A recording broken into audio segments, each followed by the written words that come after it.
Saya tanya pada ibu, kira-kira dari 5 hal ini sudah terjadi belum sekarang?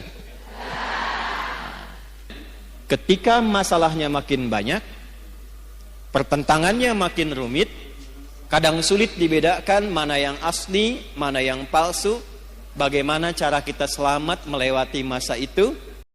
Orang yang hafal 3 ayat ini dan biasa berdoa dengan mengawali dengan 3 ayat ini, sepanjang yang dimintakan baik untuknya dunia akhirat, maka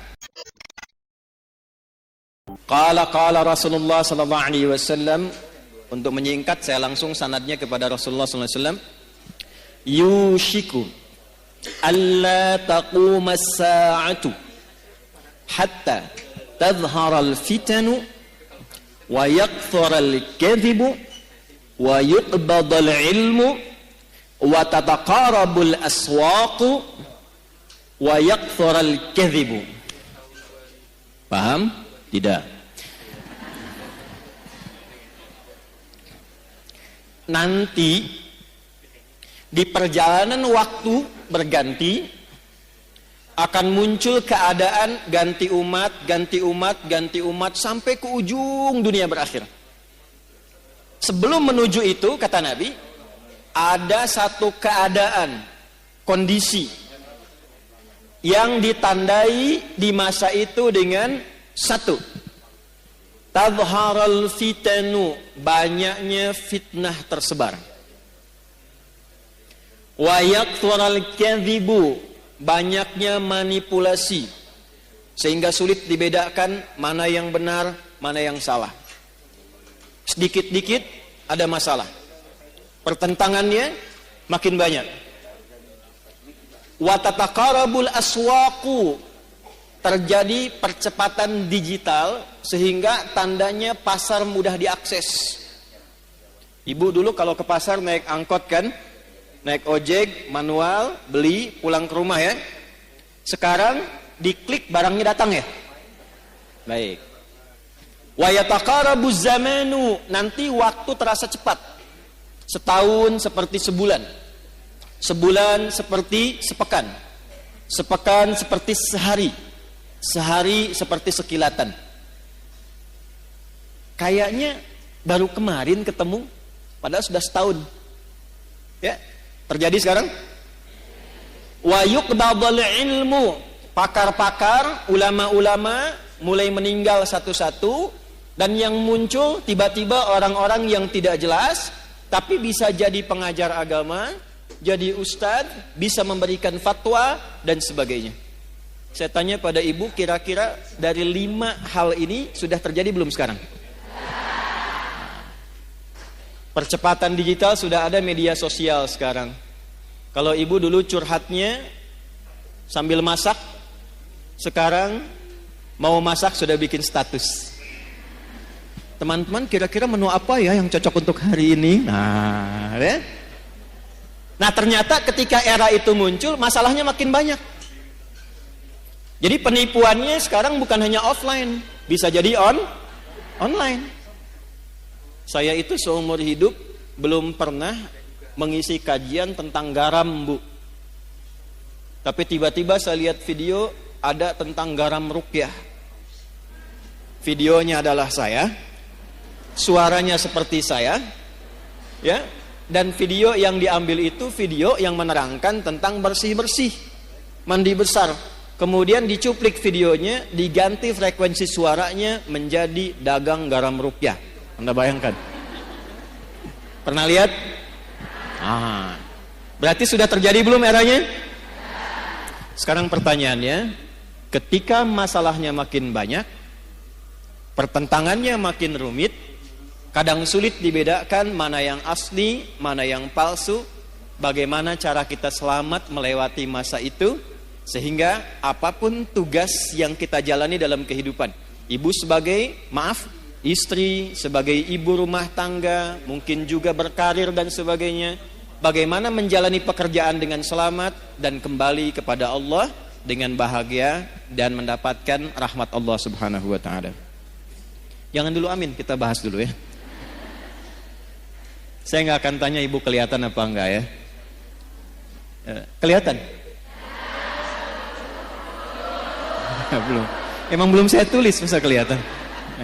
Ya, satu, kita kasih dalilnya dulu ya, supaya nanti ada landasan di Al-Qur'annya bagaimana, di hadisnya seperti apa.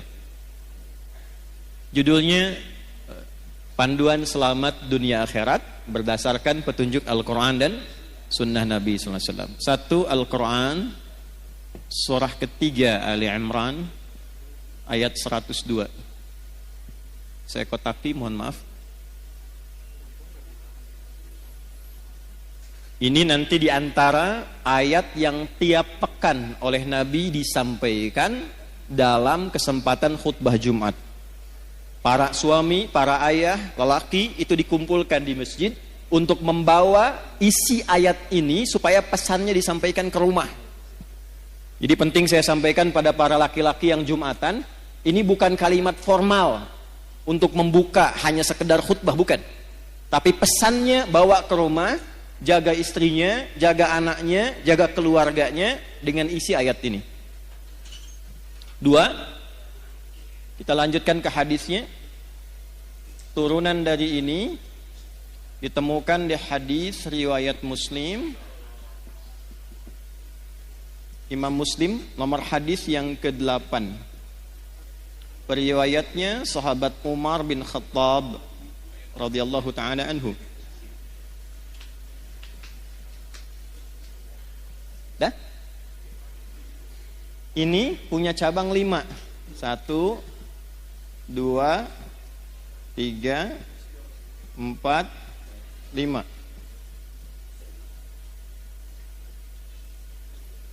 Cabang yang pertama, dalil Qur'annya surah ke-47 ayat 19. Turunannya surah paling favorit di muka bumi, Quran surah ke-112 Al-Ikhlas. Hadisnya, karena ini kajian ibu-ibu, kita ambil ibunda kita Sayyidah Aisyah. Hadis riwayat Sayyidah Aisyah radhiyallahu taala anha, didokumentasikan oleh Imam Al-Bukhari dalam kitab sahihnya nomor hadis 7375. Riwayat yang kedua dari sahabat Abu Sa'id Al-Khudri.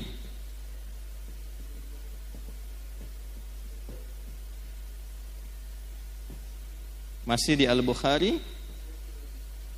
Ini sudah saya cek ya Bu ya, insyaallah betul. Nomor hadis 7374. Sudah? Ini kisi-kisinya ada yang bawa mobil tadi, Kijang Toyota Sport yang lama, yang biru dongker, platnya 1427 MC. Nah itu ada tulisan di atasnya. Di atasnya itu nanti surat yang terkait dengan ini. Di depan ada mobil parkir tadi saya lewat. Nomor platnya 1427 MC itu di belakang. 2. Ini turunannya Quran surah kedua di ayat 45 sampai 46 plus Quran surah ke-29 ayat ke-45. Hadisnya kita ambil yang sahih juga, hadis riwayat Al-Bukhari, juga hadis riwayat Muslim yang meriwayatkan sahabat Abu Hurairah. Karena Al-Bukhari sudah, kita masukkan yang Muslimnya supaya lengkap. Nomor hadis 393 sampai 397. Kemudian yang tokoh yang mengalaminya namanya Khalad bin Rafi' Az-Zuraiqi. Nah, sampai ke tokohnya kita cari supaya maksimal. Ya, kita mulai ya. Setiap pekan dalam kesempatan Jumat, Nabi senantiasa membuka khutbahnya dengan satu ayat Al-Quran, satu ayat saja, tapi memberikan pedoman keselamatan yang pokok. Gampangnya gini, kalau ibu ingin selamat di dunia ini, aktivitasnya apapun, mau ibu pebisnis, pedagang, di rumah, jadi perawat, apapun itu, suami kerjanya apapun, ingin selamat kehidupannya di dunia, sampai dijamin selamat pulang ke akhirat, maka pokoknya ada di ayat ini. Jaga ayat ini, amalkan isinya, pekerjaan apapun insya Allah selamat. Ayatnya ada di Quran surah ketiga Ali Imran di ayat 102 yang tadi saya baca di awal pembukaan kajian. A'udzubillahi minasyaitonirrajim. Ya ayyuhalladzina amanu ittaqullaha haqqa tuqatih wa la tamutunna illa wa antum muslimun. Yuk kita bedah pelan-pelan ya. Kita bagi 3 ayatnya. 1, ya ayyuhalladzina amanu.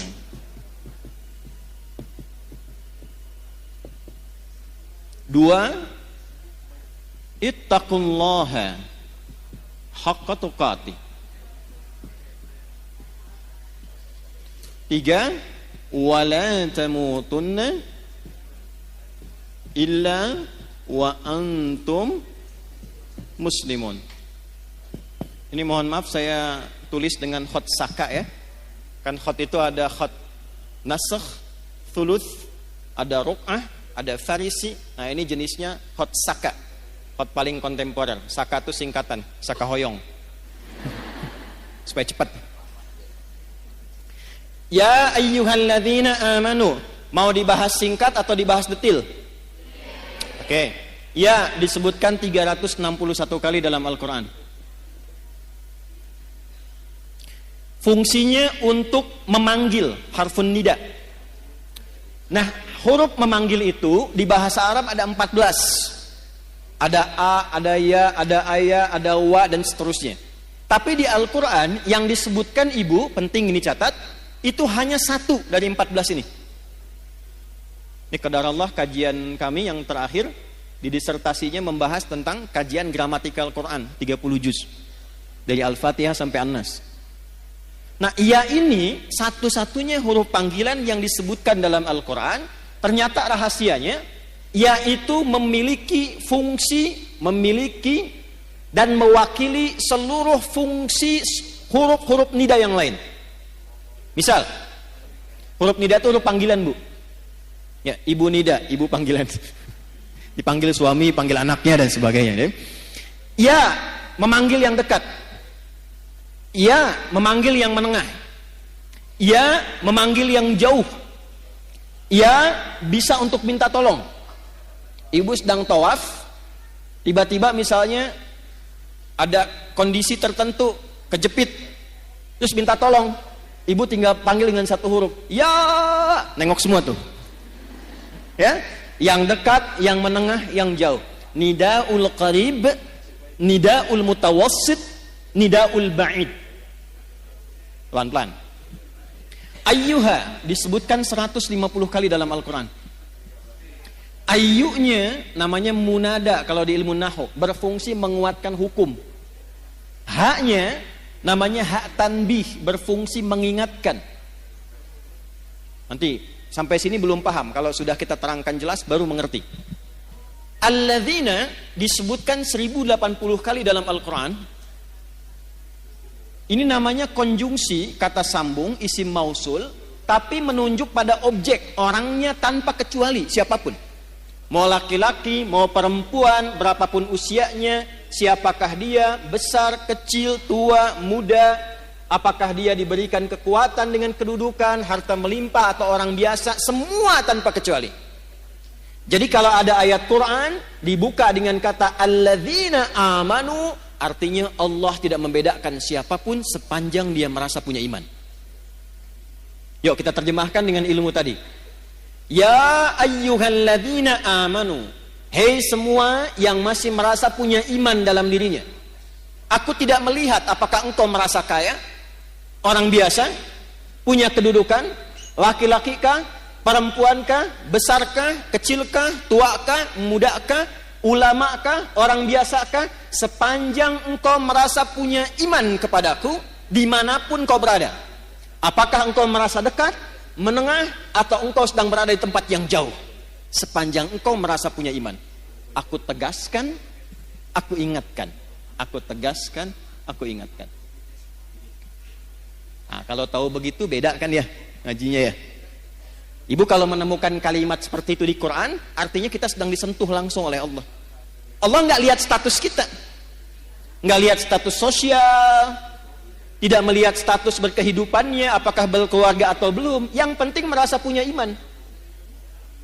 Ingat ya Bu ya, ingat baik-baik ini. Saya berikan satu rahasia penting di dalam pembuka ayat ini, tapi ini diantara kita saja.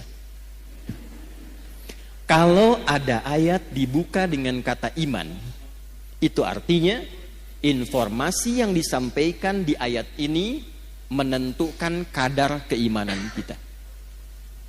Apakah iman kita betul-betul sedang kuat, lemah, atau berada di tengah-tengah?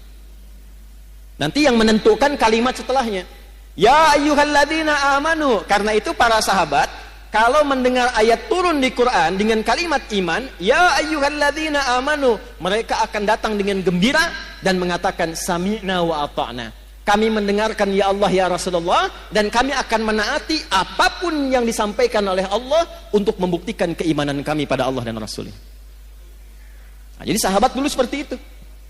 Ya, di antara ayat paling favorit bagi Nabi itu Al-Baqarah ayat 284 sampai 285. Orang yang hafal 3 ayat ini dan biasa berdoa dengan mengawali dengan 3 ayat ini, sepanjang yang dimintakan baik untuknya dunia akhirat, maka cepat akan dikabulkan oleh Allah. Itu ada di hadis. Ya, lillahi ma fis samawati wa ma fil ard. Sampai ayat 286, la yukallifullahu nafsan illa usaha. Sekarang lihat ayat ke-285-nya. Amanar rasulu bima unzila ilaihi mir rabbihi wal mu'minun itu ini. Kullun amana billahi wa malaikatihi wa terus baina ahadim wa qalu. Nah, itu poinnya. Ghufranaka rabbana wa ilaikal wa qalu sami'na wa ata'na. Jadi sahabat itu kalau ada ayat turun dengan ya ayyuhalladzina amanu, mereka senang karena masih diaku oleh Allah. Bu, ini saya kasih gambaran Bu ya. Ibu kalau diaku anak oleh orang tua senang tidak? Ibu kalau diaku teman sama orang yang berpengaruh senang tidak? Ibu kalau bilang, presiden bilang begini, itu teman saya tuh, senang tidak? Senang. Kalau ada tokoh yang ibu senangi, terus bilang sama ibu, itu teman saya tuh, senang tidak? Sekarang Allah mengakui keimanan kita, kita dianggap sebagai hamba Allah. Dan dikatakan, ya ayyuhalladzina amanu, hei hamba-hambaku yang yakin punya iman kepadaku. Ibu senang tidak? Masa? Bukti senangnya apa? Dulu sahabat itu kalau ayatnya turun, ya ayyuhalladzina amanu, mereka langsung wajahnya gembira. Karena tahu imannya diaku hamba sama Allah tuh. Terus nunggu, ya Allah perintah apa? Sami'na, kami akan mendengarkan dengan fokus, wa ata'na, setelah kami dengar, kami akan amalkan, kami taati. Jadi bukan sami'na wa nanyaina. Kami dengar, kami klarifikasi dulu gitu ya. Nah, sahabat tidak begitu. Nah, sekarang ini poinnya. Jadi di sini ada ukuran iman, bahasa kerennya parameter iman.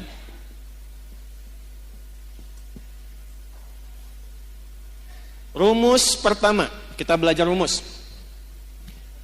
Kalau ibu ingin mengukur keadaan imannya, ingin tahu nih, sedang kuat, biasa-biasa, atau sedang lemah, ibu keluarkan semua ayat di Quran yang ada kata iman di awalnya. Lalu lihat setelah itu informasinya. Kalau ibu sudah mengamalkan informasi itu dengan semangat, artinya imannya sedang kuat. Contoh, Kalimat iman pertama di Al-Quran ada di Al-Baqarah ayat 3.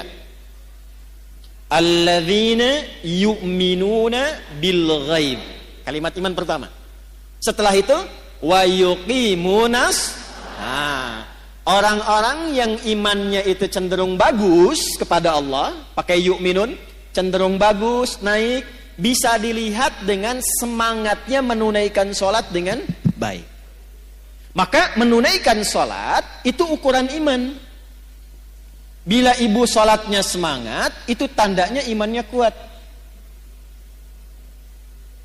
Tapi kalau sholatnya biasa-biasa saja, imannya standar.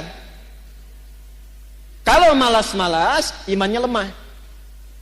Misal, di An-Nisa ayat 103. فَإِذَا قَضَيْتُمُ الصَّلَاةَ فَاذْكُرُوا اللَّهَ قِيَامًا وَقُعُودًا وَعَلَى جُنُوبِكُمْ فَإِذَا اطْمَأْنَنْتُمْ فَأَقِيمُوا الصَّلَاةَ إِنَّ الصَّلَاةَ كَانَتْ عَلَى الْمُؤْمِنِينَ كِتَابًا مَوْقُوتًا. Saya baca terjemahannya pakai ilmunya. Secara singkatnya begini, di ujungnya. Orang beriman itu pasti menjaga dan mengetahui waktu sholat. Jadi ada orang yang saking kuatnya iman, bukan hanya nunggu panggilan sholat, Bu. Waktu sholat pun dia hafal. Tuh. Subuh jam berapa tadi? Gak usah deket sini. Jam berapa? 4? 4.17, 4.20, 18. Terjadi perbedaan pendapat tentang waktu sholat subuh. Gak apa-apa, ini menunjukkan ibu berada dari daerah yang berbeda-beda, ya. Kiara Condong. Soreang ya. Alhamdulillah. Karawang ada, Masya Allah. Bekasi? Baik ya. Bekasi memang agak jauh dikit. Nih, kita ambil tengah-tengah subuh 4.18 misal. WIB, waktu Indonesia bagian Bandung. Adzan di Istiqamah. Allahu Akbar, Allahu Akbar. Ibu dengar 4.18. Begitu ibu dengar adzan, ibu langsung siap-siap. Dipanggil sholat, langsung siap-siap. Nah, ini menunjukkan imannya ibu itu standar. Nah, belum kuat. Awas, hati-hati. Suami ibu kerja di kantor jam 7 masuknya, datang jam 7, standar tidak? Standar. Kalau suami ibu datang jam 6, nah itu melebihi standar istimewa. Dipanggil 4.18, ibu sadar dan siap-siap 4.18, standar tidak? Standar, belum kuat. Kalau ibu bangun jam 3, sebelum dipanggil siap-siap, warming up dulu tahajud, istighfar dulu, supaya frekuensinya ibadah kepada Allah nyambung, sholatnya khusyuk, baru imannya kuat. Tapi kalau dipanggil 4.18, baru bangun 8.14, nah, itu iman lemah. Jadi yang ini, yang kuat, ini orang yang merasa dekat dengan Allah. Saking dekatnya dia siap-siap sebelum dipanggil. Yang ini yang standar, yang menengah, kapan dipanggil, datang. Yang ini udah dipanggil-panggil masih ngitung, dah qomat belum? Duhurnya masih lama. Ini. Sehingga merasa agak jauh jaraknya. Ya ayyuhalladzina amanu, ya-nya berfungsi. Hei, baik engkau yang merasa dekat denganku, yang biasa-biasa, ataupun yang merasa jauh dariku, sepanjang engkau masih merasa punya iman, aku tetap mengakui engkau sebagai seorang hamba. Amalkan amalan ini. Kalau diamalkan, yang imannya lemah bisa kuat, yang biasa-biasa bisa semakin dekat dengan Allah, dan yang sudah dekat akan menjadi kualitas iman yang istimewa. Jelas sampai sini? Jadi kalau ibu menemukan kalimat di Quran, ya ayyuhalladzina amanu, setelah itu ada kalimat, ada informasi, amalkan isinya, Karena isi ayat itu sejatinya ingin mendidik kita supaya membangun hubungan lebih kuat dengan Allah Subhanahu wa taala. Itu maksudnya. 2. Ini saya kotaki. Ibu tanya, bagaimana cara saya meningkatkan iman ya Allah? Saya ingin naik standar dari yang biasa-biasa, naik ke iman yang lebih kuat. Saya ingin iman saya yang terlihat sekarang lemah, sehingga rapuh, ada masalah juga, sering pesimis, ada tekanan cepat jatuh. Saya ingin menguatkan diri saya supaya lebih dekat denganmu ya Allah. Bagaimana caranya? Maka Al-Quran tidak berhenti dengan hanya menyampaikan informasi tingkatkan imanmu. Diteruskan dengan panduan, kalau engkau ingin meningkatkan imanmu, ingin membangun kedekatan lebih dengan Allah, maka caranya ittaqullaha haqqa. Nih. Ini rumus selamatnya yang ini, Bu. Tingkatkan takwa. Ini rumus selamat dunia akhirat.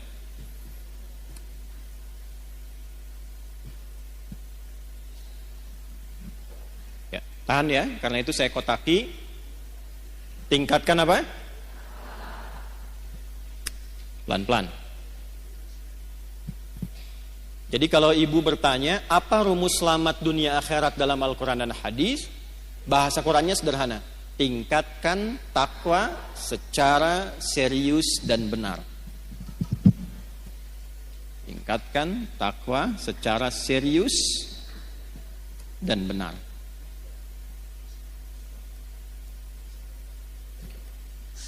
Pelan-pelan. Mohon izin saya turunkan sedikit volumenya supaya lebih bisa didengar dengan baik. Tadi kalau agak keras tuh agak semangat ya. Bu, saya kasih jalan berpikir dulu. Bahasa kerennya, logikanya begini. Yang punya rizki itu siapa? Yang punya harta siapa? Yang punya ilmu siapa? Yang punya segalanya? Oke. Sekarang simpan. Tidak ada yang serupa dengan Allah. Laisa kamitslihi syai'. Tapi saya kasih ibu permisalan sedikit saja. Ibu kalau dekat dengan pejabat, aksesnya mudah nggak? Ibu kalau punya teman orang kaya, gampang dibantu nggak? Gampang kan? Dengan logika yang sama, ibu kalau dekat dengan Allah, apa yang sulit bagi Allah? Nah, ini jarang dipakai, Bu. Ada persoalan, kenapa tidak dikembalikan ke Allah? Ingin sesuatu, kenapa tidak meminta ke Allah? Yang kita butuhkan sekarang itu bukan materinya, bukan kedudukannya. Yang membuat bahagia itu seringkali bukan karena materi berlimpah, bukan. Yang sejatinya membuat kita lebih bahagia itu ada ketenangan dalam jiwa. Makanya di rumah tangga, sakinah itu didahulukan sebelum mawaddah. Sakinah, mawaddah, dan rahmah. Mawaddah itu, Bu, pemberian ungkapan cinta yang diberikan dengan pemberian fisik, materi. Kalau baru akad itu mahar. Ya, itu diteruskan setelah berumah tangga. Misal istrinya milad, suami kasih hadiah pulang ke rumah. Mama, selamatnya milad, semoga berkah. Ya, nggak usah tiup-tiup lilin mah, ini aja aku punya hadiah nih. Gelang 2 kilo misalnya kan. Misal gitu. Nah, suami juga begitu. Misal suami promosi jabatan dapat, atau dia merasa bahagia, ibu masakkan kue kesukaannya, itu mawaddah, Bu. Itu mawaddah namanya. Jadi ada rasa cinta yang timbul karena berbagi hal materi, itu mawaddah. Tapi pertanyaannya, kenapa sakinah mendahului mawaddah? Karena sebanyak apapun harta dikumpulkan, kalau tidak ada ketenangan di rumah tangga, itu hampa kehidupannya. Saya kan sering tanya ibu kan. Ini terakhir saya mau tanya lagi nih. Ibu pilih mana? Kaya tapi gelisah atau miskin tapi tenang? Tidak ada pilihan ketiga. 2 aja. 2 aja.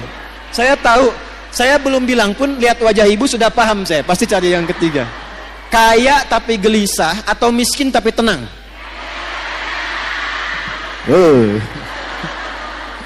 Angker kayak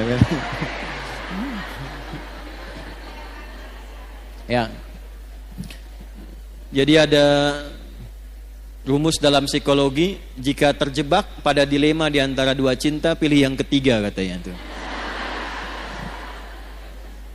Dah sini. Nah, yang melahirkan ketenangan, yang membuka akses, itu dalam Al-Quran kuncinya sederhana, takwa. Contoh, buka Quran surah ke-65 misalnya, surah tentang rumah tangga. Di akhir ayat kedua, di awal ayat ketiga. Wa may yattaqillaha yaj'al lahu wa yarzuqhu min haitsu la. Siapapun yang ingin meningkatkan takwanya kepada Allah, pakai man. Man itu sifatnya individu, per orang. Jadi Allah nawarin gini, Bu, bukan ke banyak-banyak semua, tidak, ke setiap orang. Jadi ibu kalau baca ayat itu, rasakan ayatnya untuk kita. Saya kalau baca ayat itu, saya posisikan begini. Hei Adi Hidayat, bawa secara personal ke pribadinya. Wa may yattaqillaha, dan siapapun, hei fulan, hei fulana, yang mau meningkatkan takwanya kepada Allah, yaj'al lahu, sesulit apapun persoalan yang dia alami, aku berikan solusi dan jalan keluarnya. Jadi ada orang, Bu, ada orang yang dalam hidupnya seakan tidak pernah punya masalah. Bukan gak ada masalah, tapi karena saking tinggi takwanya, saat dia akan menghadapi masalahnya, diringankan oleh Allah karena sudah diberi jalan keluar sebelum dia menghadapinya. Ibu kenal Siti Maryam? Bagus. Ada yang kenal sana tuh. Kalau kenal langsung saya tutup kajian kita hari ini. Loh, Sayyidah Maryam itu siapa? Nah ini masalahnya. Ibu punya ayat tentang perempuan, An-Nisa. Ada tokohnya Maryam, cuman jarang dibaca. Ibu keluarkan isinya, lihat sejarahnya. Maryam itu ketika akan terlahir, itu ibunya berharap lahirnya laki-laki. Karena ada berita dalam kitab suci sebelumnya, di masa ibunda itu tinggal, namanya Hannah, suaminya Imran. Ada tanda-tanda akan lahir dari rahim seorang perempuan terbaik di masa itu, seorang nabi dan rasul. Semua sepakat Hannah itu orang terbaik, perempuan paling solihah di masanya, suaminya saleh. Kemudian ketika mengandung, berharapnya laki-laki. Imrannya meninggal sebelum lahir anaknya. Begitu lahir, lahirnya perempuan. Ibu pengen laki-laki, keluar tiba-tiba perempuan. Nah, anak ini unik, Bu. Nanti kalau dalam kajian lain fikih rumah tangga, kita akan bahas salah satunya hikmah tentang anak. Kenapa kok bisa pengen laki-laki keluar perempuan? Pengen perempuan lahir, pengen cepat tiba-tiba lambat, pengen ditunda tiba-tiba lahir lagi. Enggak, itu ada hikmahnya. Tapi saya mau langsung masuk ke Maryam. Begitu lahir perempuan, beliau langsung berkata begini, ya Allah, perempuan. Quran surah 3 ayat 36.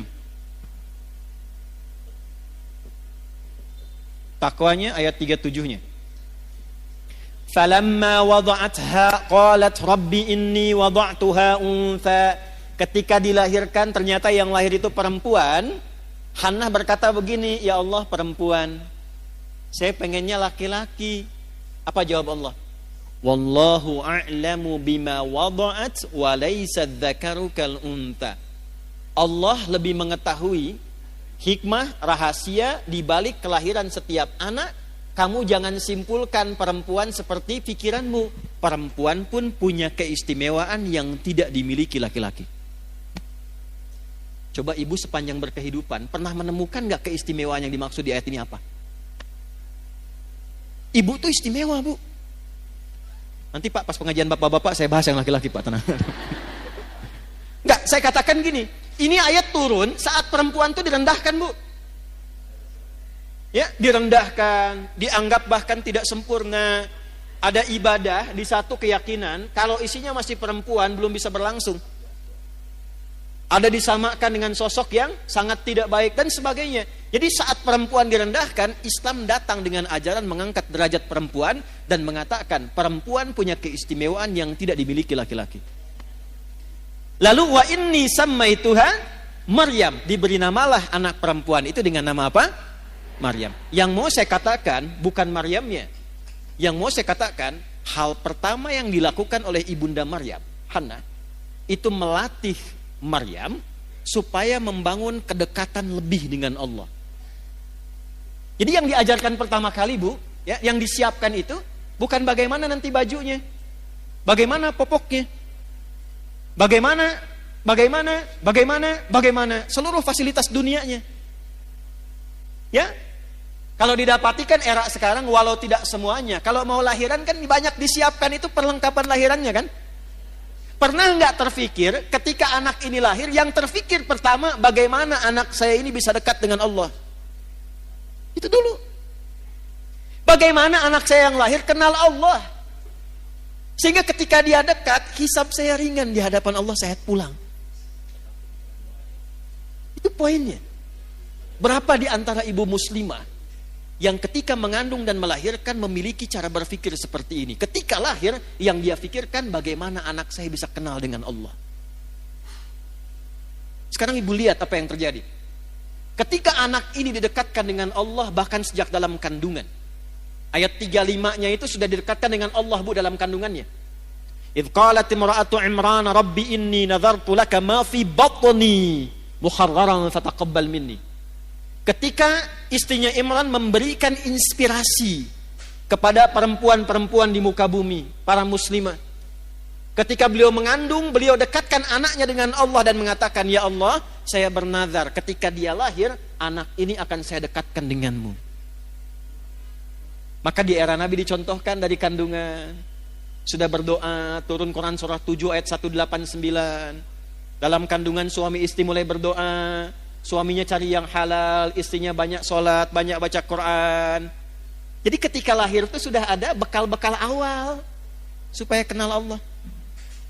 Maka apa yang terjadi? Begitu anaknya lahir, wa inni sammaituha Maryam, diberi nama sesuai harapannya. Nama itu penting, Bu. Misal ibu pengen punya anak yang ahli Quran. Ibu kasih nama misalnya, kalau ahlinya itu sampai paham, Ahmad Faqihul Quran misal. Di situ ada doa. Oh, saya pengen anak saya yang kedua dekat dengan Nabi. Ibu beri nama misalnya Amelia Habibatul Mustafa. Aku harapkan anak ini tumbuh jadi kekasihnya Nabi. Dicari ketika lahir, berikan nama sesuai dengan harapan yang ibu inginkan. Maryam di antara maknanya, di antaranya sosok yang menjaga diri, sehingga dengan penjagaan itu ia selalu dekat dengan Allah.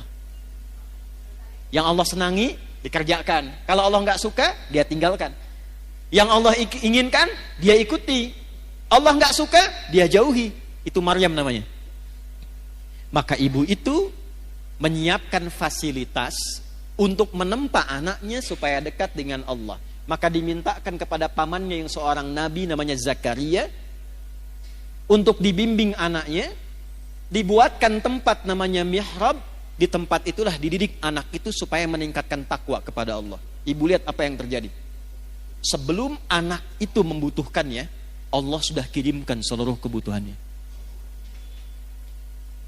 Fataqabbalaha rabbuha biqabulin hasani wa ambataha nabatan hasana. Perhatikan, ini poinnya.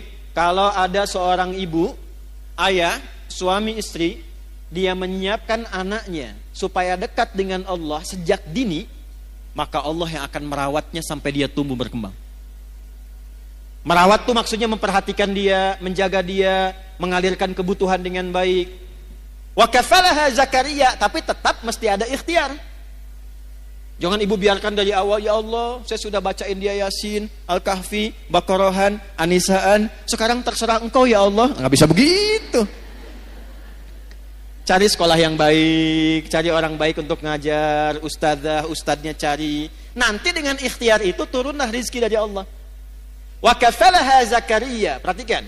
Kullama dakhala 'alaiha Zakaria al-mihraba wajada 'indaha rizqa. Setiap Nabi Zakaria ingin memberikan kebutuhan Maryam, mau ngantarkan makanan, ngantarkan bebuahan, ngantarkan pakaian, sudah ada di mihrabnya Maryam, Bu. Mau ngantar buah, buahnya sudah ada. Kalau musim anggur ada anggur, wajar. Ini musim jeruk, bukan musim anggur, tapi ada anggur. Nanya, Zakaria tuh nanya, pamannya alaihissalam. Nanya ini untuk mengkonfirmasi ketakwaannya kepada Allah. Tahu, ini anugerah Allah tahu, tapi untuk menguji, saya ngajar dia berhasil enggak?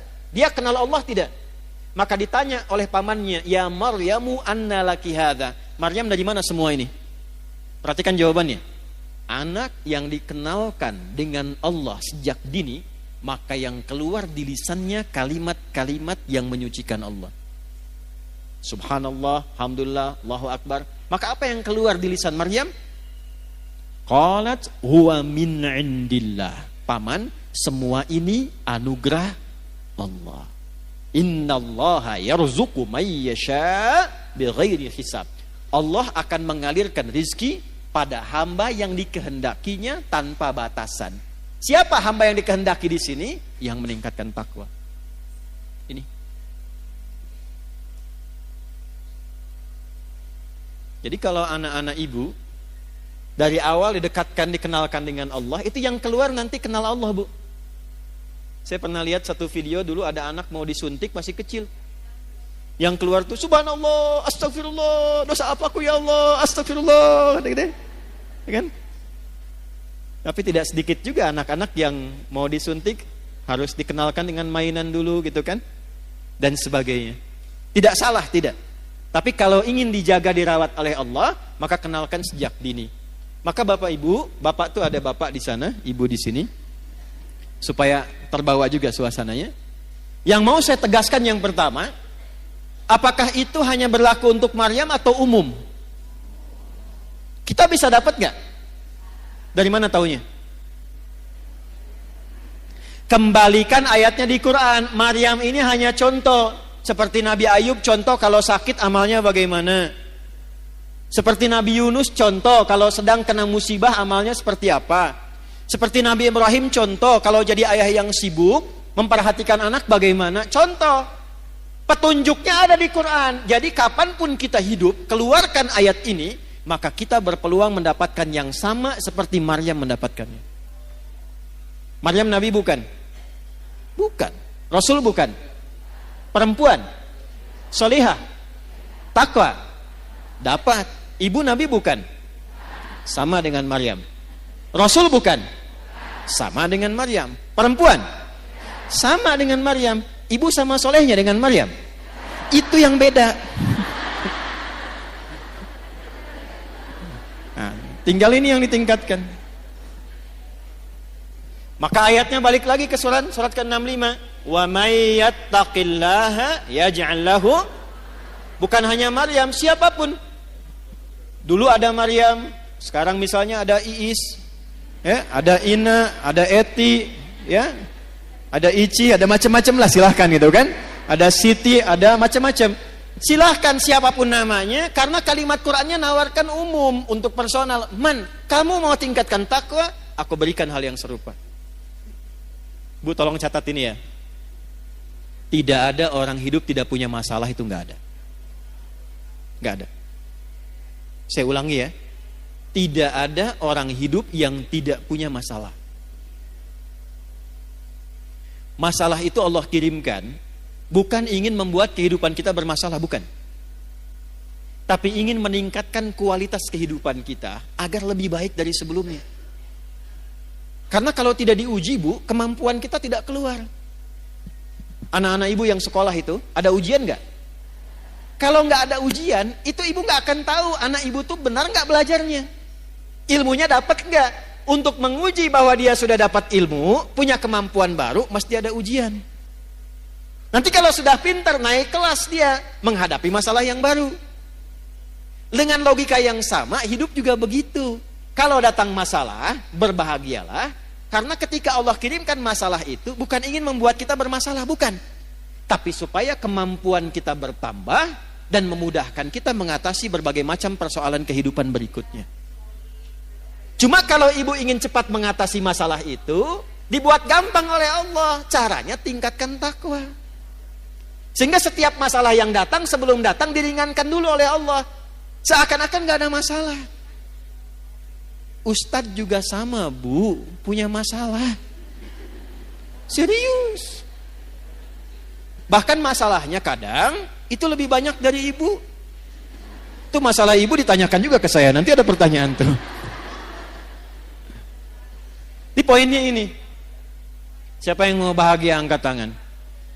Sudah cukup turun. Ya. Ternyata rumus bahagia bukan harta, bukan kedudukan. Itu banyak public figure, kaya-kaya, menikah sebulan, 2 bulan, masalah. Ternyata faktornya bukan karena terkenal, bukan karena harta.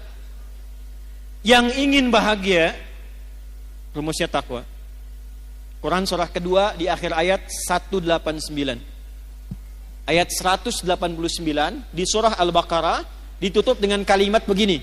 Wattaqullaha la'allakum tuflihun. Jika engkau ingin bahagia, maka tingkatkan takwamu kepada Allah. Bertakwalah kepada Allah, maka hidupmu cenderung bahagia. Siapa yang ingin pintar?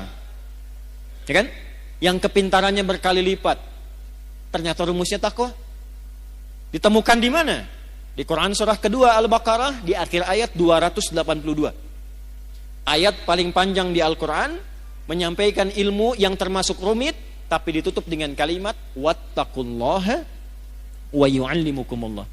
Engkau tingkatkan takwamu kepada Allah, Allah tambahkan dan ajarkan pengetahuan-pengetahuan yang mudah. Ini kuncinya.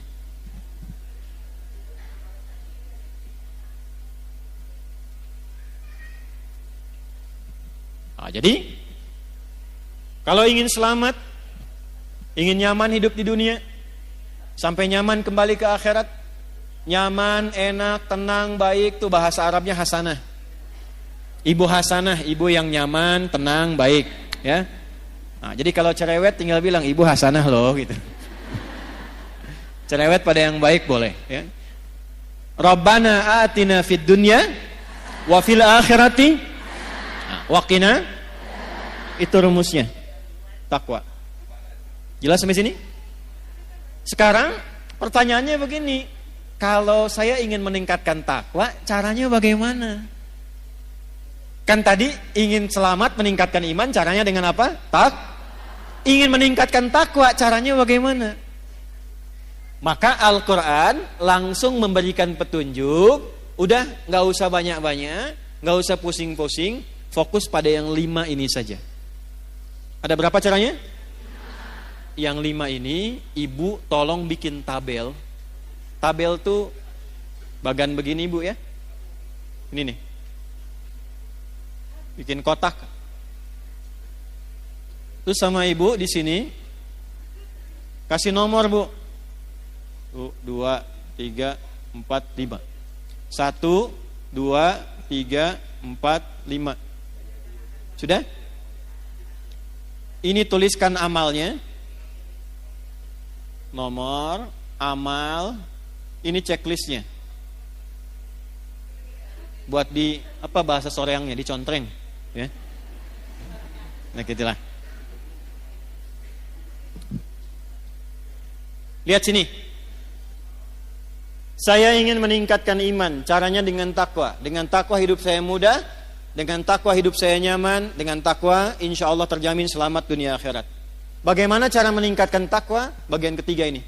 Wala tamutunna illa wa antum. Wawunya pakai ataf. Dan jagalah takwa ini sepanjang engkau hidup. Jangan sampai engkau wafat kecuali engkau menjaga takwa ini. Bagaimana cara menjaganya ya Allah? Wa antum muslimun. Jagalah 5 pokok yang takwa sebagai seorang muslim. Di terjemahan diartikan kecuali engkau menjadi seorang apa? Muslim. Muslim itu artinya orang yang mengamalkan Islam. Saya ulangi. Muslim itu artinya orang yang mengamalkan apa? Ibu senang bahasa Arab gak? Kenapa pelan suaranya? Kalau enggak, jawab aja. Enggak, gitu. Enggak apa-apa, Bu. Enggak harus pelan-pelan. Ya, jawab, Bu ya. Jawab. Kecuali kalau akad nikah diam bisa. Ya, kalau ibu dilamar, anak ibu misalnya ya, dilamar, diam. Itu harus pastikan, Bu. Diam itu tanda setuju. Kalau tidak setuju, jawab.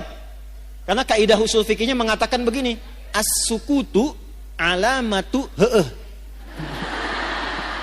Diam itu tanda setuju. Ya. Nah, kalau pertanyaan begini disampaikan, nah kita tinggal gambarkan saja kecenderungannya kemana untuk diulas. Ibu senang bahasa Arab gak?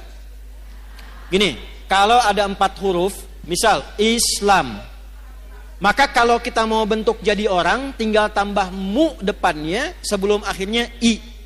Islam orangnya muslim, iman orangnya mukmin, ikhlas orangnya mukhlis, ihsan orangnya rumusnya MUI, MUI, Islam MUI, muslim, iman mukmin, ihsan baik, ikhlas.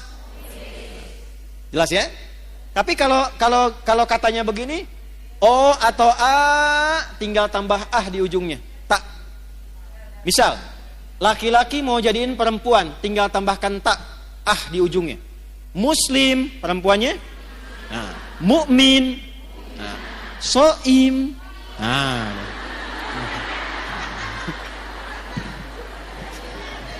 Dah sini. Sudah. Biar nggak ngantuk. Muslimun orang-orang Islam. Muslim itu orang yang mengamalkan Islam. Apa itu Islam? Angkat tangan. Apa itu Islam? Ya, Ibu, mangga, Bu. Quran? Berserah diri 100.000. Saya serius.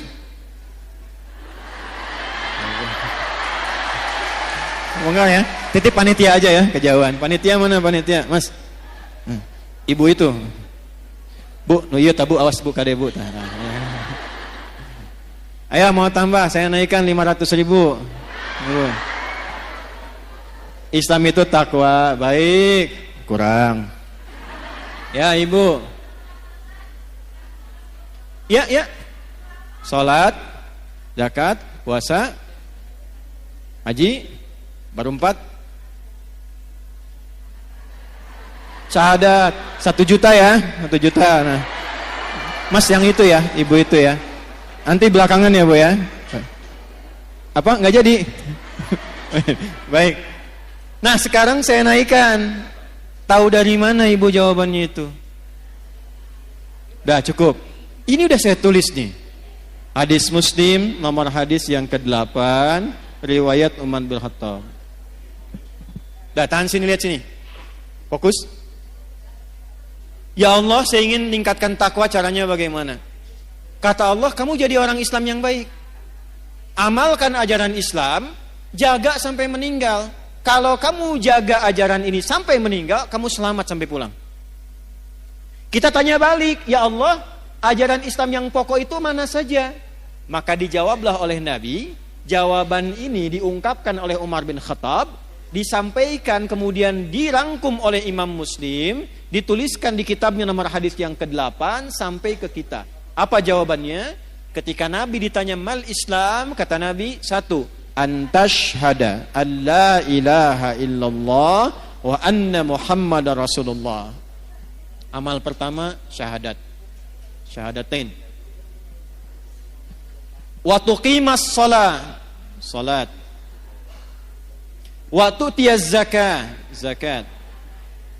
Wa tasuma Ramadan. Wa tahujjal baita in istata'ta ilaihi sabila. Haji atau umrah. Haji atau di sini maksudnya kalau belum mampu untuk haji bisa menunaikan apa? Umrah. Maka yang didahulukan hajinya. Saya checklist haji. 5. Bu, 5 ini aja jaga sampai meninggal. Insya Allah selamat. Ibu mau dagang? Boleh. Tapi pastikan ibu punya syahadat. Karena ini kuncinya. Ibu mau sekaya apapun, sehebat apapun, suami punya kedudukan apapun, syahadatnya nggak ada, nggak bisa selamat di akhirat, Bu. Nggak percaya nanti lihat deh. Ya, ini bagian pertama. Saya tanya, ibu kenal Firaun? Ayo bilang kenal. Firaun itu kaya tidak? Punya kedudukan tidak? Punya pasukan tidak? Masalah utamanya apa? Syahadat ini. Makanya perjuangan terakhirnya yang dia pengen saat mau ditenggelamkan itu, dia pengen syahadat. Saya sekarang beriman sama Tuhannya Musa dan Harun. Kata Jibril, enak aja. Ya? Karena syahadat yang sudah dipaksakan di tenggorokan dan dipaksakan, hanya ingin, bukan karena ikhlas syahadatnya. Dia menginginkan dengan mengucapkan itu pengen selamat dari terjangan air laut pada masa itu. Maka Jibril melihat, ini bukan ketulusan, ini kepura-puraan. Maka malaikat diwahyukan, diperintahkan mengambil bagian dari tanah, ya, atau juga dari bagian tanah laut, ya. Kalau kita bahasa Indonesianya apa ya? Kalau kira condong tuh letak tuh apa bahasanya? Lumpur. Nah, ya. Lumpur laut diambil lalu dijejalkan ke mulutnya begini. Masalahnya apa? Yang dia cari syahadatnya. Ya, jangan dikira kekuatan, jangan dikira harta benda, jangan dikira kehebatan. Yang tampil di dunia itu bisa membawa keselamatan di akhirat, belum tentu. Ini yang pertama. Jadi sekarang ibu lakukan apa? Yang ibu lakukan, keluarkan semua anggota keluarga, tulis siapa aja di sini. 1, 2, 3, 4, 5. Yang ke atas siapa? Yang ke bawah siapa? Yang ke kanan siapa saja? Ke kiri siapa saja? Ayahnya, ibunya, suami, istri, anaknya, sampai ke bawah. Cek. Yang pertama, yang harus dipastikan, ini ada enggak?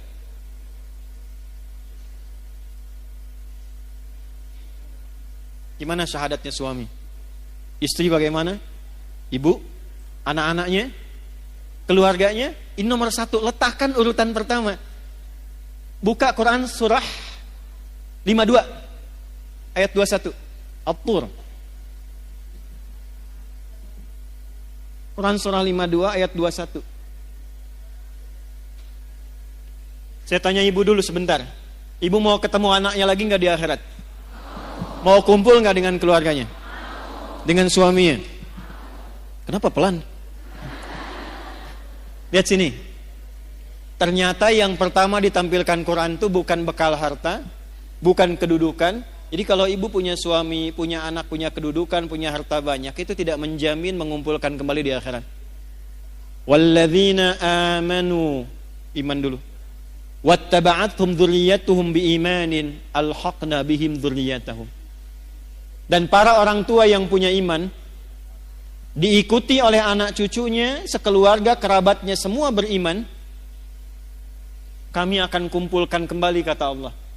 Aku kumpulkan kembali satu keluarga itu di taman surga semuanya. Wa ma alatnahum min amalihim min syai'. Dan tidak akan aku sia-siakan amal mereka untuk menguatkan iman itu. Jadi kalau ibu ajarkan anak dari kecil supaya kenal Allah, itu ditulis, Bu, diperintahkan malaikat tulis tuh. Kadang-kadang mesti menjewer anak supaya dekat dengan Allah, itu ada bekas. Di hari hisab, di antara tanda yang Allah perintahkan pada malaikat cari pada diri anak, ada enggak bekas pendidikan orang tua kepada anaknya supaya anak kenal Allah? Pernah enggak ada begitu? Begitu anak ingin menjauh dari Allah, susah diingatkan.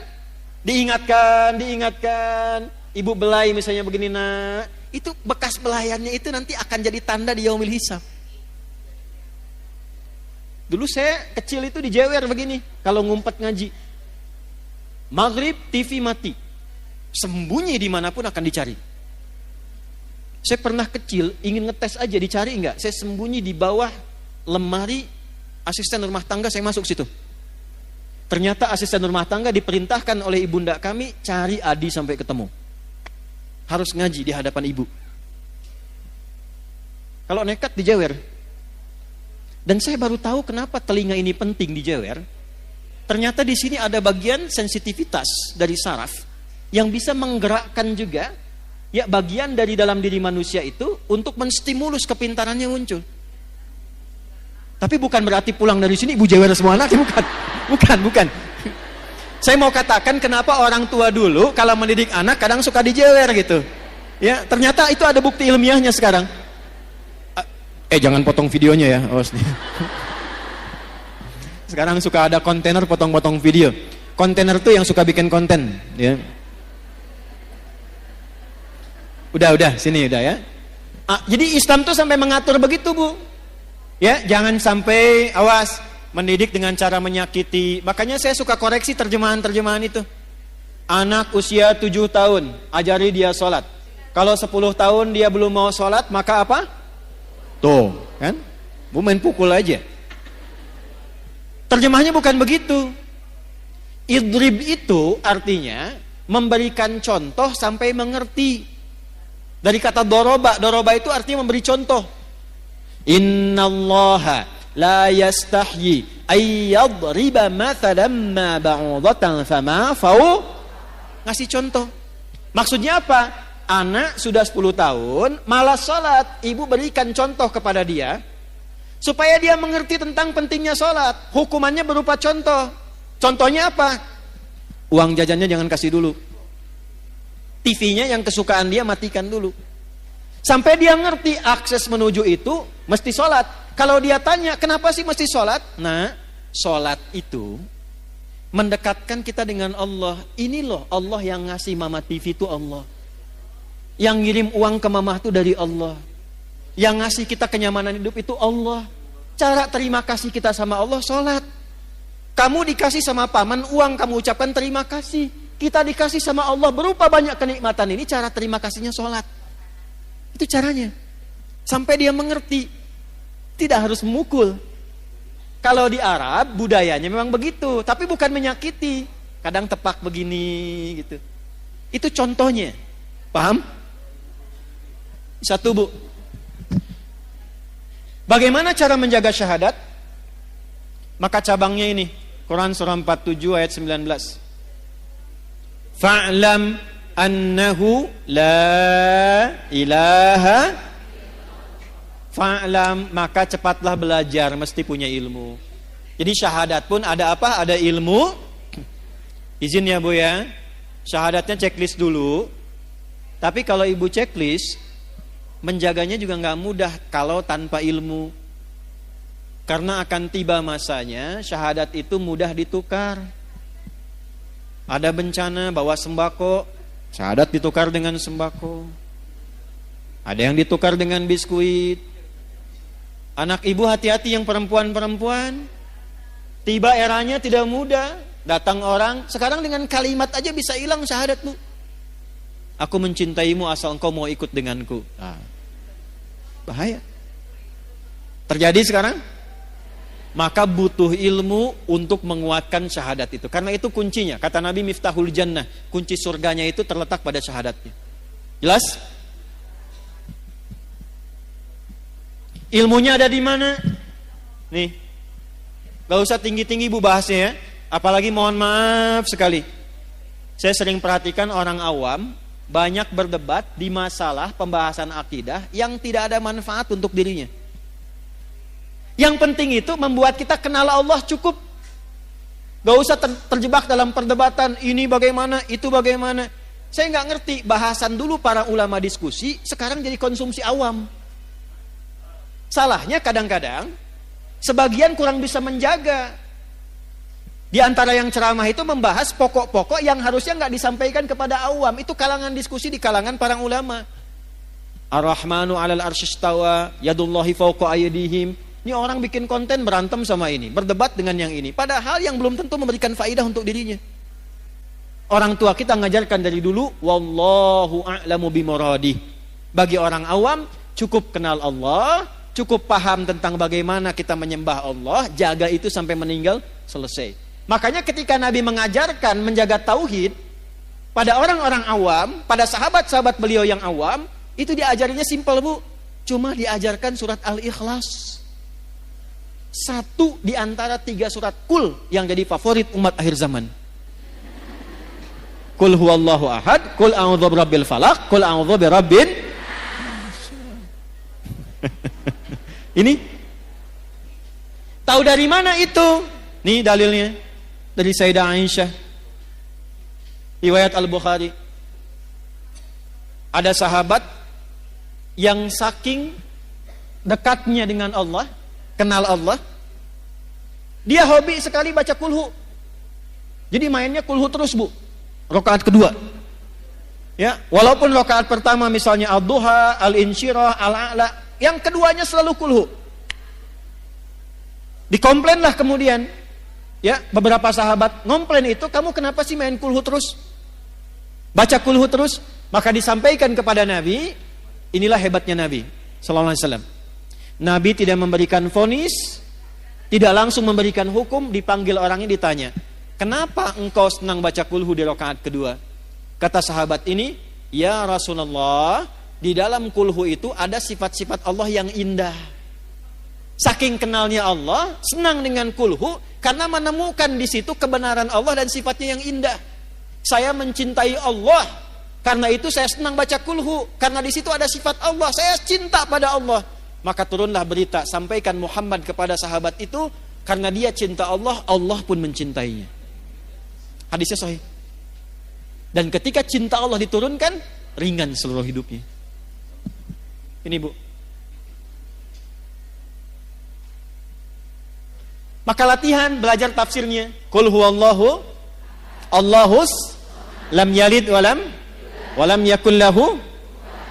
Yang disebut Allah itu kalau jadi Tuhan, standar Tuhan itu nggak boleh sama dengan makhluk. Walam yakul lahu kufuwan. Itu gampang sekali. Kalau menetapkan Tuhan harus beda dengan makhluk karena ini khalik. Kalau ada satu sifat yang sama berarti bukan Tuhan. Sepakat? Contoh, manusia melahirkan tidak? Lahirkan. Manusia berpasangan tidak? Manusia punya anak tidak? Manusia itu makhluk atau khalik? Baik, kalau manusia berpasangan, maka Tuhan gak boleh berpasangan. Kalau ada sifat Tuhan berpasangan, berarti sama dengan makhluk, bukan Tuhan.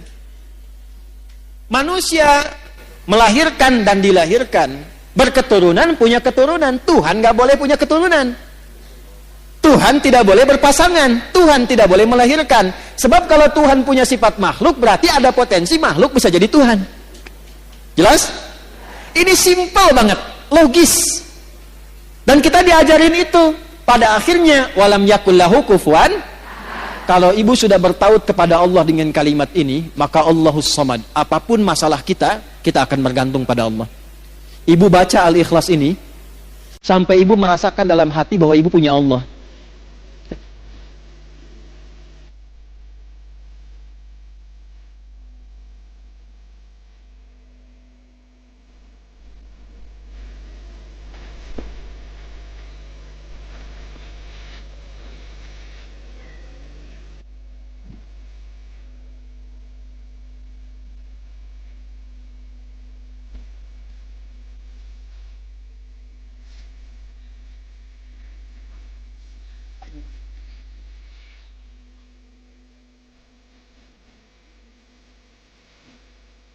Karena ini belum menancap pada kalbunya.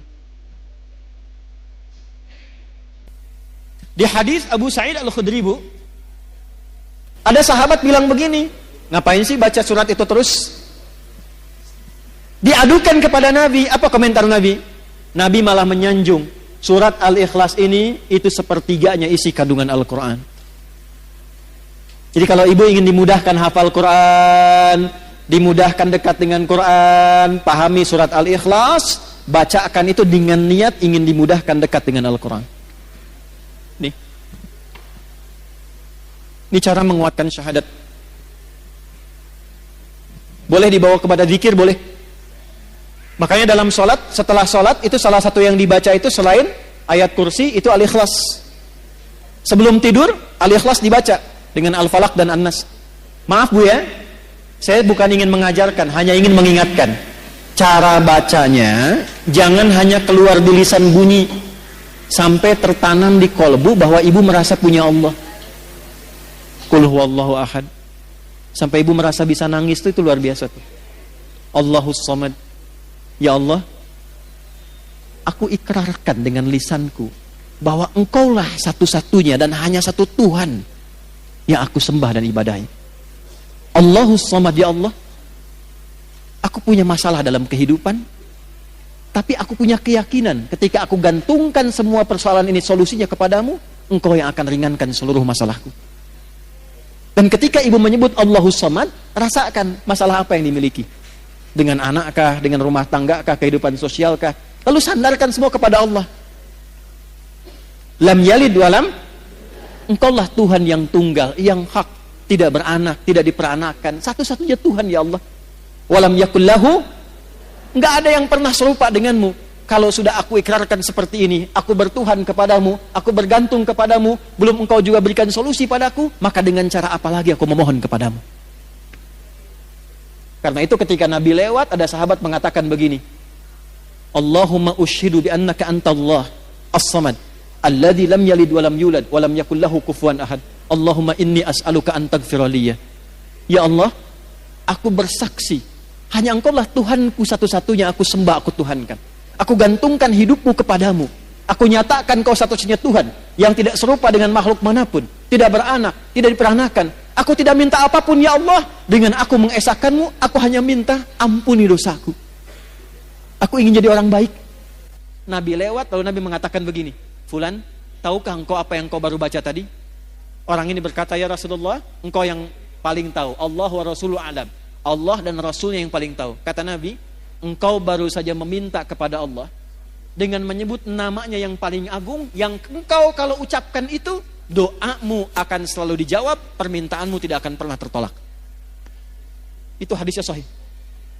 Hadisnya sahih. Dan Syekh Said Sabiq memasukkan hadis itu dalam pembahasan akidah ketika mengurai Al-Asmaul Husna di kitabnya Al-Aqaid Al-Islamiyah. Jadi kalau orang benar al-ikhlasnya, Bu, ini sampai ke dalam jiwanya, itu doanya mustajab, Bu. Karena dia merasa punya Allah.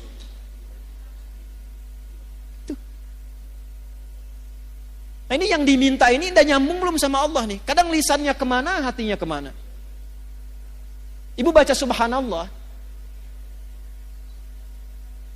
satu kali belum nyambung, wajar. 2 kali belum connect, wajar. 33 kali belum nyambung, ibu mesti baca berapa kali lagi? Bu keluar dari sini ya, mie ayam, mie ayam, mie ayam, mie ayam, mie ayam, mie ayam, mie ayam, sampai 33 kali tuh. Saya yakin sampai mau tidur ibu akan ingat mie ayam itu. Gak percaya silahkan. Mie ayam, mie ayam, mie ayam, mie ayam, mie ayam, 33 kali.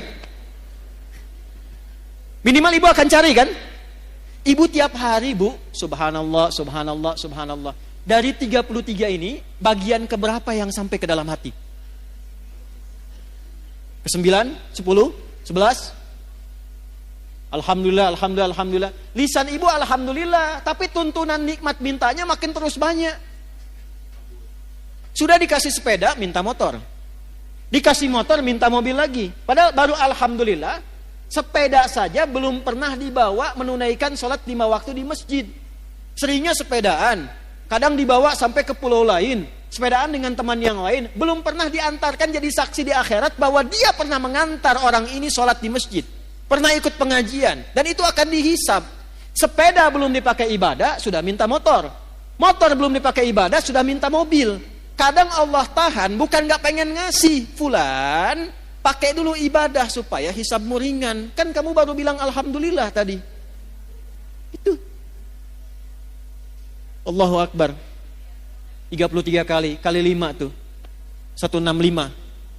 Dalam sehari. Allahu Akbar, Allahu Akbar, Allahu Akbar. Tapi masih kalah juga. Allahu Akbar, Allahu Akbar. Ayo cek ke masjid, ayo. Diskon, diskon, kewe sekedap.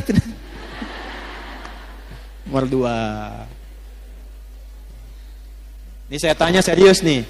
Ibu kalau ada pas sinetron Korea yang paling ibu senangi, pas waktunya azan, ibu tunda dulu sinetronnya untuk sholat, atau ibu tahan dulu tetap nonton, nanti sholatnya nomor 2? Ya, alhamdulillah. Checklist ya. Lihat sini. Ini materi itu sebetulnya sederhana, Bu. Cuman kedalamannya ini yang jarang diungkap. Maksud saya, Checklist ini syahadaten formal iya, sampai ke dalam jiwa cek sudah belum? Latihan tiap hari. Nyambung lagi, cara melatih supaya ketika syahadat saya merasa punya Allah itu bagaimana? Lakukan seperti Nabi bimbing kita. Karena itu ada bagian keduanya. Wa asyhadu anna Muhammadan. Tanya ke Nabi, ya Rasulullah, gimana cara melatih syahadat? Wa tuqimas shalah. Jaga dalam salat. Karena itu dalam salat kita bersyahadat. Waktu tasyahud syahadat tidak? Salat dibuka dengan kalimat apa? Ya, kalimatnya apa? Allah. Waktu ibu mengucapkan Allahu Akbar, sudah kenal Allah belum? Tuh. Nih saya cek ya. Kalau sudah takbir baca apa? Iftitahnya bacaannya apa? Allahu Akbar kabira walhamdulillah wa subhanallahi bukratan. Kemudian baik. Selain yang wajah tuh ada lagi yang baca yang lain? Allahumma ba'id baini wa baina kama ba'adta bainal. Stop, saya kasih 2 contoh ini. Pernah enggak mencari bagaimana Nabi pernah mengamalkan doa iftitah itu setelah takbir? Ibu pernah belajar dan dengar tentang sahabat Abu Bakar kan? Baru takbir, itu saking merasanya punya Allah, itu langsung menangis bergetar. Baru takbir. Sahabat Ali bin Abi Thalib baru adzan sudah bergetar. Belum sholat. Saking merasa punya Allah. Doa yang Allahumma ba'id itu ada di Al-Bukhari, Sahih Al-Bukhari. Riwayatnya oleh sahabat Abu Hurairah. Biasanya dibaca dalam kesempatan sholat siang. Subuh, zuhur, asar, sholat siang. Yang wajah tuh ada di Sunan Abu Daud. Biasa diamalkan oleh Nabi pada malam hari. Sanadnya nanti tersambung melalui Imam Ali bin Abi Thalib radhiyallahu ta'ala anhu. Jadi kalau yang Allahumma ba'id dari Abu Hurairah, yang wajah tuh dari sahabat Ali bin Abi. Pertanyaannya, kenapa yang wajah tuh sering dibaca malam sementara Allahumma ba'id sering dibaca siang? Walaupun boleh baca wajah tuh, subuh boleh, siang boleh, nggak dilarang. Ada 12 doa iftitah, Bu. Boleh-boleh saja, sah. Tapi yang mau saya katakan, kenapa sering dibacanya di waktu itu? Perhatikan caranya. Ketika tangan diangkat, buang urusan dunia ke belakang. Kalau pengen khusyuk sholatnya, pasrahkan urusan kita kepada Allah. Jadikan Allah yang maha agung, yang lain gak penting. Buang urusan dunia ke belakang. Kenapa sholat jarang khusyuk? Karena ketika takbir dunianya masih dibawa. Allahu Akbar, oh diskon ini sekian, ini jemuran belum diangkat, ini masuk. Buang ke belakang. Pasrahkan kepada Allah. Gak, ini ada kitabnya ya. Ada beberapa kitab, kita simpulkan saja dengan cepat karena waktunya tinggal 5 menit. Lihat sini. Allahu Akbar, angkat tanganmu sejajar dengan pundakmu di sini, hadwa mankibaihi, atau sejajar daun telinga di sini, hadis An-Nasai. Tapi 2 makna ini artinya apa? Angkatlah tanganmu, pasrahkan dirimu kepada Allah. Sekarang salat dibuka, hanya Allah yang maha agung, yang lain gak penting, semua buang ke belakang. Maka itu di Abu Daud dikatakan faqul, maka katakan Allahu Akbar. Saking pentingnya komitmen itu diucapkan dengan lisan. Di Islam itu, Bu, kalau ada ibadah yang membutuhkan kekuatan supaya hatinya mantap, itu lisannya dipandu berucap. Haji, umrah, itu kenapa sampai lisan mengatakan labbaik Allahumma hajjan, labbaik Allahumma umrah? Karena ini ibadah penting, hatinya mesti mantap, dibantu oleh lisan, ucapkan. Sama dengan ibu begini, ibu sedang punya masalah, tidak mudah misalnya, itu dipandu oleh Quran, katakan pada hatimu, katakan inna ma'al usri. Itu kalau ibu masih goyah, keluarkan di lisan, pasti ada solusinya, pasti selesai. Enggak mungkin ada masalah yang enggak ada solusinya, pasti bisa gitu. Kita punya ayatnya, Bu. Sekarang yang pakai orang Jepang. Dulu saya SD 9495 itu di TPI itu ada sore-sore sekitar jam 5:30, 6 acara Benteng Takeshi. reporternya kalau ada mau menaklukkan benteng Takeshi dengan tank main-mainan, dia akan selalu motivasi mengatakan begini, kamu bisa, kamu bisa, kamu bisa. Sekarang itu dipakai di Korea, di anak-anak TK, itu kalau mau masuk, dia mengatakan begini, harus lebih daripada Jepang, kita bisa, harus lebih daripada Jepang. Jadi kalau Jepang bikin ini, mereka bikin ini. Sekarang mereka dengan percaya diri tinggi maju. Kita punya ayatnya. Gak pakai punya ayat. Oh. Balik ke tadi, angkat tangan, rasakan punya Allah. Nah, karena sahabat Abu Bakar ini merasa punya Allah, beliau ini merasa takut kalau sholat pun masih membawa salah. Makanya ketika siang, kenapa siang baca Allahumma ba'id? Saya tanya pada ibu, dibandingkan dengan malam dan siang, mana di antara dua waktu itu yang banyak kita beraktivitas, siang atau malam? Hukum mengatakan, semakin banyak beraktivitas, semakin besar potensi salahnya. Lisan yang banyak bicara akan banyak berpotensi salah dibandingkan yang banyak diam. Mata yang banyak melihat akan mungkin banyak salah lihat dibandingkan dengan orang yang terpejam. Demikian seterusnya. Maka kenapa dalam siang itu sering dibaca Allahumma ba'id? Karena ibu perhatikan maknanya. Begitu takbir, tangan ditutup begini. Ini ada riwayatnya, Bu. Ada riwayatnya. Kalau saya ulas terlalu panjang, saya langsung ke iftitah saja. Allahumma ba'id baini wa baina khataaya. Ya kecil yang pendek itu penting sekali. Ya kecil yang pendek itu pengakuan. Khataaya jamak dari kata khati'ah, banyak salahnya. Ya-nya pengakuan. Terjemahnya begini. Ya Allah, aku merendahkan diriku di hadapanmu dalam sholat ini. Dan aku mengakui dalam sholat ini pun aku banyak membawa kesalahan dalam hidupku. Tapi aku pun meyakini bahwa engkau memiliki rahmat yang tidak terbatas. Ba'id baini wa baina khataaya kama ba'adta bainal masyriqi wal maghrib. Maka aku mohon dengan limpahan rahmatmu, jauhkan aku sejauh-jauhnya dengan kesalahan-kesalahan yang telah aku perbuat, ya Allah. Sebentang engkau jauhkan antara timur dengan barat yang tidak pernah bertemu. Maksudnya, aku tidak mau melihat kesalahanku lagi saat dihisab di hari kiamat nanti. Allahumma naqqini minal khataaya kama yunaqqa thawbul abyadu minad danas. Ya Allah, kalau kesalahanku ini seperti noda dalam baju, maka dengan rahmatmu jadikan aku bersih kembali dalam menunaikan sholat ini seperti noda dibersihkan dari pakaian. Allahumma ghsilni bil ma'i wa thalji wal barad. Ya Allah, sekotor apapun dosa yang aku bawa dari ujung kepala sampai ujung kaki, mohon hilangkan dengan sholat ini seperti pakaian yang dicuci dengan air yang sangat jernih dan dingin. Jadi ketika takbir, baca Allahumma ba'id, itu sambil dobat, sambil tobat, sambil ingat dosamu. Jadi begitu takbir Allahumma ba'id baini wa baina khataaya, ibu bayangkan saat sholat itu membawa salah apa sebelum sholat? Salah ucap kepada anak, salah sikap kepada suami, salah pikiran, salah tutur kepada kedua orang tua, bahkan sudah meninggal masih salah sangka. Gak nyangka ya ibu saya dulu begitu, nyangka. Orang yang bilang gak nyangka sedang nyangka. Maka ketika bertakbir mengucapkan tadi sambil tobat dia. Ini ada sejarahnya, Bu. Asalnya begini sholat itu, irsal. Makanya di mazhab Maliki masih begini. Kenapa kemudian setelah itu dituntun begini sedekap?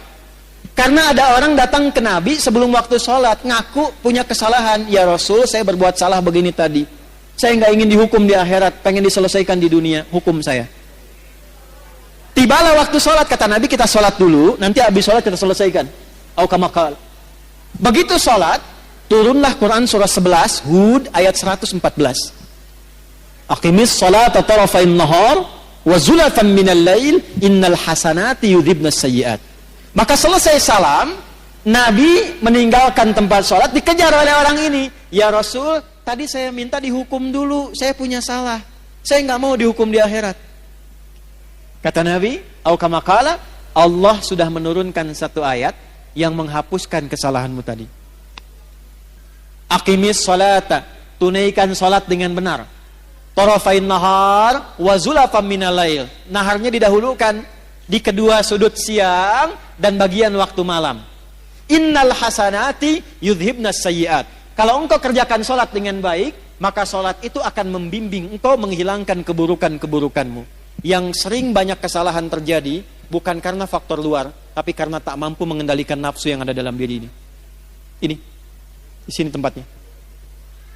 Ada orang lewat gak nyapa ibu, terus ibu simpulkan, sombong ya dia, iya ya.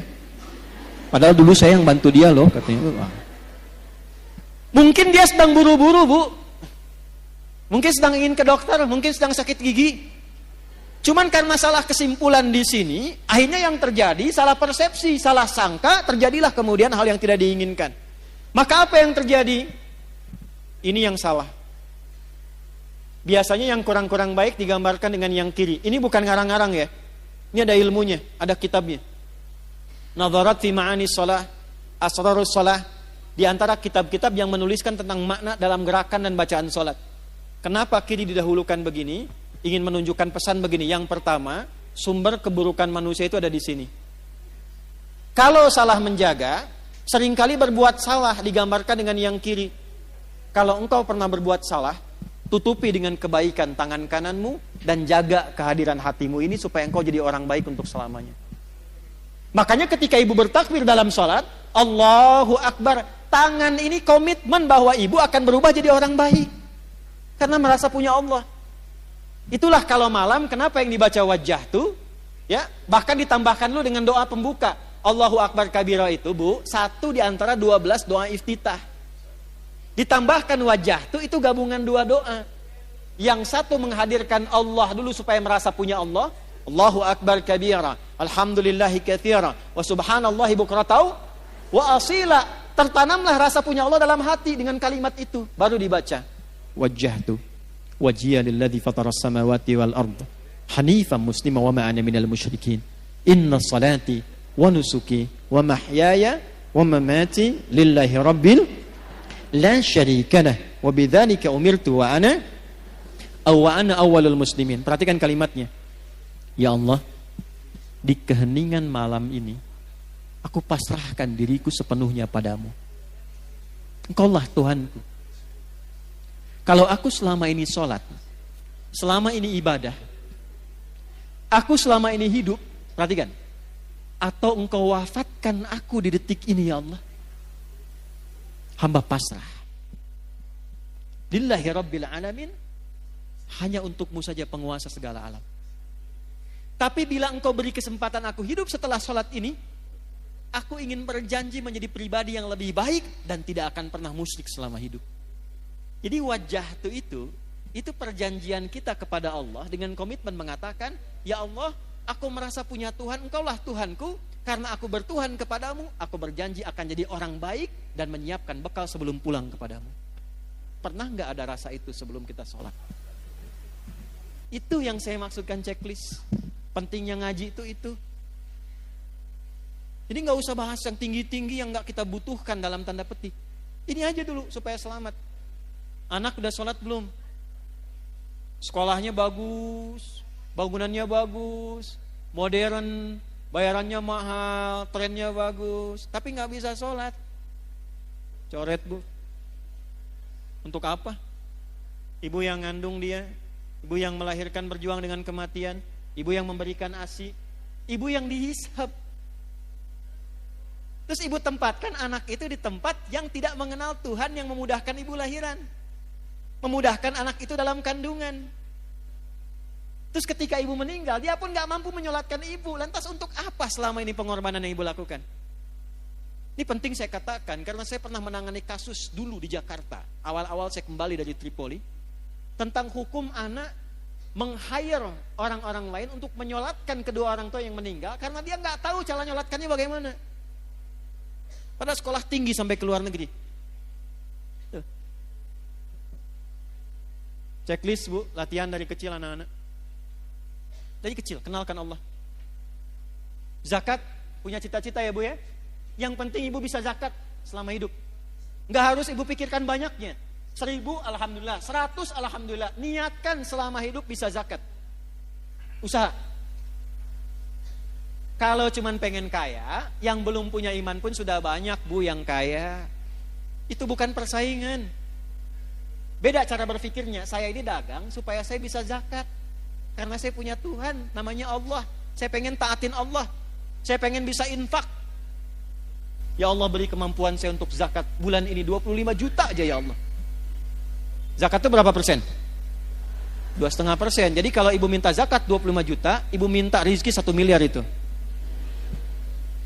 Zakat walaupun 100 ribu, walaupun 100 rupiah, maksud saya begini, ketika nanti dihisab di hari kiamat, dipanggil Ibu Siti Aisyah, syahadat, checklist, salat, checklist, zakat, checklist. Nggak akan dilihat Bu, malaikat itu nggak senang gosip. Nggak ada kata malaikat, Ibu Aisyah cuma 100 ya, iya, nggak ada. Yang ada itu cuma checklistnya, zakat, checklist. Nggak akan dilihat berapa banyaknya. Kita pengen saat dipanggil dan disebutkan Iqra kitabak, kafa binafsikal yauma 'alaika hasiba. Baca kitab hisabmu. Begitu dibaca, saya pernah zakat, alhamdulillah. Puasa aman karena tanpa modal. Ya kan? Aman. Yang belum aman itu masuk nggak ke waktu puasanya. Makanya banyak berdoa. Latihan, sekarang latihan puasa ya. Sehari latihan dulu. Kamis puasa lagi, nanti berhenti dulu. Sya'ban banyakin puasa sunnah. Rajab itu sehari, 2 hari, 3 hari.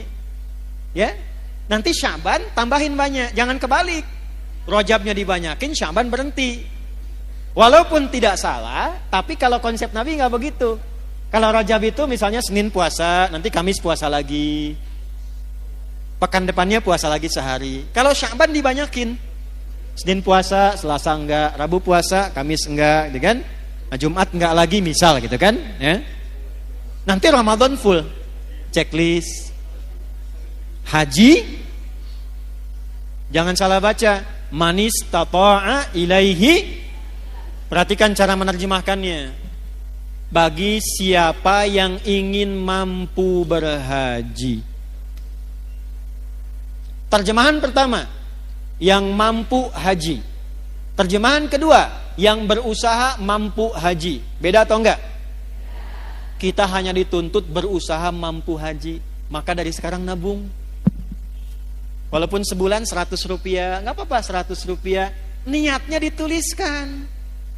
Dia tidak berhaji selama hidupnya, meninggal dunia sebelum haji, tapi tabungannya tercatat niat hajinya. Maka ketika dihisab, fulana, dibuka kitabnya, Masya Allah, usahanya untuk berhaji, niatnya haji mengantarkan dia pada anugerah mabrur di sisi Allah, sekalipun dia belum berhaji.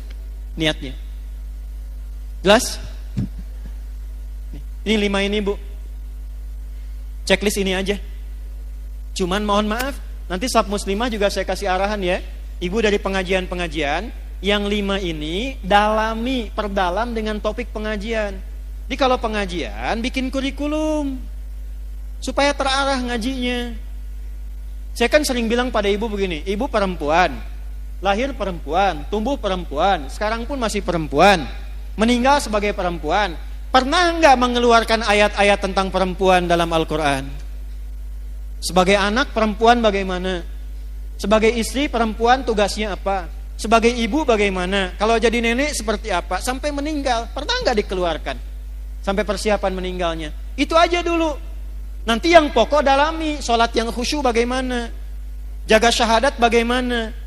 Cara supaya kerjanya berkah, dapat harta, bisa dipakai zakat bagaimana? Ya, sebentar. Waktu habis katanya. Ya, kemudian puasa dan cita-citakan haji. Jelas? Saya mau kasih amalan, mau? Insya Allah kalau ini diamalkan, yang 5 ini akan mudah. Amalnya sederhana. Usahakan tiap hari baca Al-Quran. Saya ulangi ya. Usahakan tiap hari baca Al-Quran. Walaupun 1 ayat. Tapi jangan yang satu ayat satu huruf. Nun, lumayan. Usahakan ya. Yuk saya ajarkan doa. Ibu boleh rekam, atau yang gak sempat rekam, ini kan nanti direkam. Sekarang live gak? Live ya. Nah, nanti bisa potong dari sini doanya. Boleh diikuti juga. Allahumma ja'alni. Ulangi. Allahumma ja'alni ahlal Qur'anil Karim waj'alil Qur'ana